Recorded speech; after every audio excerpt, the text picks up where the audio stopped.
നമസ്കാരം സുഹൃത്തുക്കളെ, സോഷ്യൽ മീഡിയകളിൽ കുറച്ചു നാളുകളായി മഹേഷ് നാരായണൻ ഒരുക്കുന്ന അടുത്ത ചിത്രത്തെക്കുറിച്ച് ചർച്ചകൾ നടക്കുന്നുണ്ട്. മമ്മൂട്ടിയും മഹേഷ് നാരായണനും ആദ്യമായി ഒന്നിക്കുന്നു എന്ന രീതിയിൽ വിവരങ്ങൾ പുറത്തു വരുന്നുണ്ടെങ്കിലും സിനിമയുടെ ഒഫീഷ്യൽ അനൗൺസ്മെന്റ് ഒന്നും ഇതുവരെ പുറത്തു വന്നിട്ടില്ല. പക്ഷേ ചിത്രത്തെക്കുറിച്ച് ഏകദേശം ഉറപ്പിച്ച മട്ടിൽ തന്നെയാണ് മമ്മൂട്ടി ആരാധകരും പ്രേക്ഷകരും. എന്നാൽ സിനിമയിൽ മമ്മൂട്ടിയോടൊപ്പം കുഞ്ചാക്കോ ബോബൻ, ഫഹദ് ഫാസിൽ തുടങ്ങിയവരും ഉണ്ടാകുന്ന തരത്തിലും ഫാൻസ് ഗ്രൂപ്പുകളിലും സോഷ്യൽ മീഡിയകളിലും ചർച്ചകൾ നടക്കുന്നുണ്ട്. ഫഹദിനും കുഞ്ചാക്കോ ബോബനും ഒപ്പം മികച്ച സിനിമകൾ ചെയ്തിട്ടുള്ള സംവിധായകനാണ് മഹേഷ് നാരായണൻ. ടേക്ക് ഓഫ്, മാലിക്, അറിയിപ്പ്, സി യു സൂൺ എന്നീ ചിത്രങ്ങളുടെ സംവിധായകനാണ് മഹേഷ് നാരായണൻ. ഇപ്പോഴിതാ ചിത്രത്തെക്കുറിച്ചുള്ള ചോദ്യത്തിന് മറുപടി പറയുകയാണ് ഫഹദ് ഫാസിൽ. മമ്മൂട്ടി മഹേഷ് നാരായണൻ ചിത്രത്തിൽ ഫഹദ് ലീഡ് റോളിൽ ഉണ്ടാവുമോ എന്ന ചോദ്യത്തിന് മമ്മൂക്കയെ വെച്ച് മഹേഷ് ചെയ്യുന്ന സിനിമയിൽ ഞാൻ എന്തിനാണ് ലീഡ് ചെയ്യുന്നത് എന്നായിരുന്നു ഫഹദ് പറഞ്ഞ മറുപടി. പുതിയ ചിത്രം ആവേശത്തിന്റെ പ്രൊമോഷന്റെ ഭാഗമായി പ്രസ് മീറ്റിൽ സംസാരിക്കുകയായിരുന്നു താരം. മമ്മൂക്കയെ വെച്ച് മഹേഷ് ചെയ്യുന്ന പടത്തിൽ ഞാൻ എങ്ങനെയാണ് ലീഡ് ആവുന്നത്? ഞാൻ അതിൽ ഉണ്ടാവില്ല. അത് മമ്മൂക്ക മഹേഷ് ചിത്രമാണ്, ഫഹദ് ഫാസിൽ പറഞ്ഞു. അതേസമയം ഫഹദിന്റെ പുതിയ ചിത്രം ആവേശം തിയേറ്ററിൽ എത്തിക്കഴിഞ്ഞു. സിനിമാ പ്രേമികൾ ഏറെ പ്രതീക്ഷയോടെ കാത്തിരുന്ന ചിത്രമാണ് ആവേശം. രോമാഞ്ചം എന്ന ഹിറ്റ് ചിത്രത്തിന് ശേഷം ജിത്തു മാധവൻ തിരക്കഥ എഴുതി സംവിധാനം ചെയ്ത സിനിമയാണ് ഇത്. മഞ്ഞുമൽ ബോയ്സിന് ശേഷം സുഷിൻ ശ്യാം സംഗീതം ചെയ്യുന്ന ചിത്രത്തിലെ പാട്ടുകളെല്ലാം ഇതിനോടകം ഹിറ്റ് ചാർട്ടിൽ ഇടം നേടിയിട്ടുണ്ട്. ചിത്രത്തിൽ ഇതുവരെ കാണാത്ത ഗെറ്റപ്പിലാണ് ഫഹദ് ഫാസിൽ പ്രത്യക്ഷപ്പെടുന്നത്. തലൈവർ 171 ചിത്രത്തിൽ മമ്മൂട്ടിയും ശോഭനയും പ്രധാന കഥാപാത്രങ്ങളായി എത്തുമെന്ന റിപ്പോർട്ട്. രജനിയുടെ നായികയായ ശോഭന എത്തുമെന്ന റിപ്പോർട്ടുകളാണ് ഇപ്പോൾ പുറത്തു വരുന്നത്. ശോഭനയെ ലോകേഷ് ചിത്രത്തിനായി സമീപിച്ചതായും താരം താല്പര്യം പ്രകടിപ്പിച്ചതായുമാണ് റിപ്പോർട്ടുകൾ.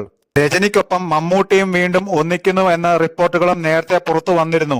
അങ്ങനെയെങ്കിൽ മണിരത്നത്തിന്റെ ദളപതിക്ക് ശേഷം 33 വർഷങ്ങൾക്കിപ്പുറം ശോഭനയും മമ്മൂട്ടിയും രജനിയും വീണ്ടും ഒന്നിക്കുന്ന ചിത്രമാവും ഇത്. ഏപ്രിൽ 22-നാണ് ചിത്രത്തിന്റെ ടൈറ്റിൽ ടീസർ പുറത്തു വരുന്നത്. ചിത്രത്തിന്റെ ടൈറ്റിൽ ടീസറിനോടൊപ്പം രജനിക്കൊപ്പം അഭിനയിക്കുന്ന താരങ്ങളെയും വെളിപ്പെടുത്തും എന്നാണ് ആരാധകരുടെ പ്രതീക്ഷ. അതേസമയം ലിയോ പോലെ തലൈവർ 171 ചിത്രവും ഒരു ഹോളിവുഡ് ചിത്രത്തിൽ നിന്നും പ്രചോദനം ഉൾക്കൊണ്ടാണ് ചിത്രം ഒരുക്കുന്നത് എന്നാണ് റിപ്പോർട്ടുകൾ. 2013 പുറത്തിറങ്ങിയ ദ പർജ് എന്ന ചിത്രത്തിൽ നിന്നും പ്രചോദനം ഉൾക്കൊണ്ടാണ് ലോകേഷ് തലൈവർ 171 ഒരുക്കുന്നത് എന്നാണ് സൂചനകൾ.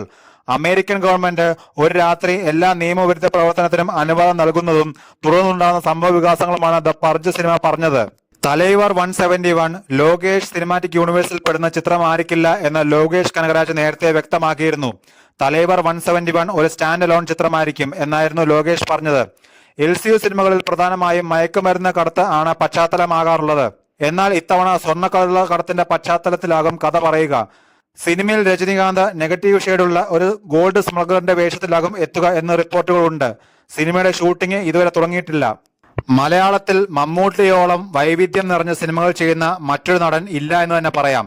ചിരിയും കരച്ചിലും പ്രണയവും പ്രതികാരവും എല്ലാം നിമിഷ നേരങ്ങൾ കൊണ്ട് മിന്നിമറയുന്ന മമ്മൂട്ടി എന്ന നടൻ ഇന്നും പരീക്ഷണങ്ങൾക്ക് വിധേയമായിക്കൊണ്ടേയിരിക്കുകയാണ്. ഇപ്പോഴിതാ മമ്മൂട്ടിയുമൊത്തുള്ള വർഷം സിനിമയിലെ അനുഭവം, ആ സിനിമ ഇപ്പോഴും ചർച്ചയാവുന്നതിന്റെ പ്രാധാന്യവും വ്യക്തമാക്കുകയാണ് സംവിധായകൻ രഞ്ജിത്ത് ശങ്കർ. ഈയിടെ ചിത്രത്തെക്കുറിച്ച് തന്നോട് ഒരു ഡോക്ടർ സംസാരിച്ചുവെന്നും ഡിപ്രഷനുള്ള മരുന്ന് പോലെ വർഷം സിനിമ രോഗികളെ റെക്കമെൻഡ് ചെയ്യാറുണ്ടെന്നും രഞ്ജിത്ത് പറയുന്നു.